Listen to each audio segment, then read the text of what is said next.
Day 38. Continuing with the simple prayer, Jesus, give me wisdom and guidance. It's important to recognize that we are not just seeking God's help to do what is already in our minds to do. We are also opening ourselves to His thoughts and ideas, which are often different from our own. As the Bible teaches us, His ways surpass our own. Part of wisdom is discerning if our ideas and thoughts are from God or some other source. In James 3, we read about the difference between actions that are motivated by wisdom from above and ones that are motivated by jealousy and selfishness, which are earthly, unspiritual, and demonic. Verses 15, 17. James was saying that it's essential to compare our desires and ideas with God's character and will in order to determine if we are being led by Him or if we are walking down a selfish path. James describes heavenly wisdom this way, but the wisdom from above is first of all pure. It is also peace-loving, gentle at all times, and willing to yield to others. It is full of mercy and the fruit of good deeds.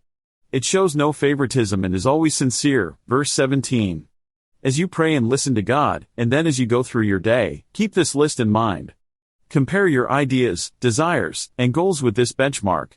Often, unwise decisions come from things like fear, greed, haste, impulsivity, wrong perspectives, and immaturity.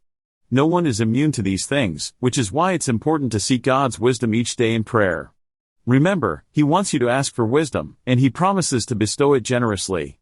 Just as King Solomon sought wisdom and knowledge to lead his people, your request for wisdom pleases the Lord. Solomon became renowned as the wisest man on earth, illustrating the transformative power of God's wisdom. All you need to do is ask, listen, and obey.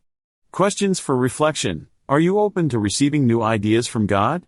Practically speaking, how do you seek those ideas?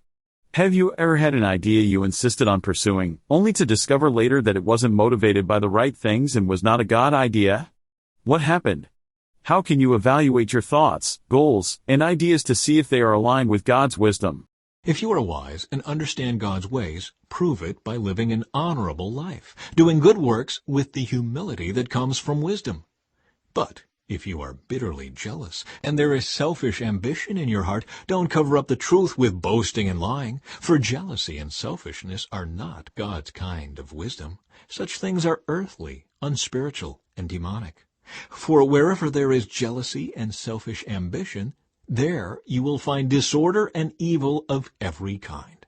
But the wisdom from above is first of all pure. It is also peace-loving, gentle at all times, and willing to yield to others. It is full of mercy and good deeds. It shows no favoritism and is always sincere. And those who are peacemakers will plant seeds of peace and reap a harvest of righteousness. My thoughts are nothing like your thoughts, says the Lord, and my ways are far beyond anything you could imagine. For just as the heavens are higher than the earth, so my ways are higher than your ways, and my thoughts higher than your thoughts. For the Lord grants wisdom. From His mouth come knowledge and understanding.